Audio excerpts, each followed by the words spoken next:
چه ست زیبایی واقعا. به به، این کت شلوار خیلی تکه تو ایران، درست میگم؟ بله، از سطح آسیا غیر قابل هضم. موتور خودتون هم هست؟ بله، از این موتور 4 رنگ دارم، با هر لحظه کت شلوارم ست می‌کنم. چیه موتورتون؟ وسپا. چقدر به هم میاد واقعا. تو رابطه این؟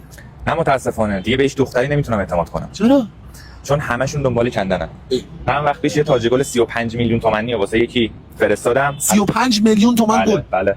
ولی از همه جا بلاکم کرد و کلی هم بهم فوش داد. چرا؟ آخه دخترا که عاشق گلن، دلیلشو میدونی چیه؟ واقعیتش نمیدونم، ولی فکر میکنم پسرای خوش تیپی مثل من یه کاری دارن میکنن که دخترا زیاده ها شدن. خوشی میخوای یه زنگ بزنی ببین دلیلش چی بوده؟ مشکلی ندارم، فقط من 12 تا خط دارم، 8 تاشو بلاک کردم. 12 تا خط برای چی داری؟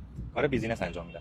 کار بیزینس انجام میدی. خب اشکال نداره، یه زنگ بزن بهش با یکی از اون خطایی که بلاک نکرده ببین چی بوده داستان. ایشون داره زنگ میزنه. این هم آیفون 13 14 15 16 پرو مکس دست بقیه همش هست. خیلی هاشون از شهر موبایل با 7 تومن خریدن که با هستش مون نمیزنه. 36 ماه گارانتی داره، 7 روز مولایت است، هم خرید حضوری هم خرید آنلاین، پرداخت در منزل. آدرسش رو تو کپشن هست. رو چه به من زنگ زدی؟ یعنی واقعا تو هم مثل بقیه دخترا بودی؟ یعنی گیر یه گل بودی؟ تو چرا این حرفا رو میزنی اسکل؟ یه دست کت شلوار من کل زندگی تو رو میخره. تو لیاقت پسری مثل منو نداشتی. فقط یه سوالی دارم، چرا وقتی تا گل به دستت رسید منو از همه جا بلاک کردی؟